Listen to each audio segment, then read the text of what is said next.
ఈ ఫుల్ భూమి వీడియో ఐశ్వర్యాన్ని ఇదే వీడియోలో పొందగలిగినటువంటి ఛానల్ శక్తిని పేరు మరింత ఉంటుంది, మరింత ప్రెస్ పెంచుకుంటూ చేయండి. ఉంటుంది.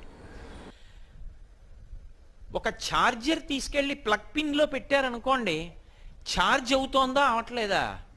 అలా ఈ భూమి యందు ఐశ్వర్యము పెరగడానికి, యజ్ఞము ద్వారా దేవతలు సంతోషించి మళ్ళీ అనుగ్రహ శక్తి పెరగడానికి కారణమైనటువంటి శక్తి గుర్రపు డెక్కల యందు ఉన్నది అని ఋషి భగవంతుని యొక్క మంత్రంగా దర్శనం చేశాడు.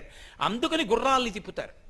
అందుకే పూర్వం గుర్రాలు ఎన్ని తిరుగుతూ ఉంటే నగరంలో, ఎన్ని వీధుల్లో గుర్రాలు పరిగెడుతూ ఉంటే భూమి అంత శక్తివంతం అవుతూ ఉంటుంది, భూ సంబంధమైన ఉపద్రవములు ఉండవు అని. గుర్రం తిరిగింది, మట్టి తీసి దాన్ని తీసినప్పుడు తామరాకులో వేసి, తామరాకులో ఉన్న మట్టిని కృష్ణాజినంలో వేసి మూట కట్టి గాడిద యొక్క వెనక భాగం మీద పెట్టి తీసుకొచ్చి యజ్ఞం చేయమన్నారు ఆ మట్టి వేసి.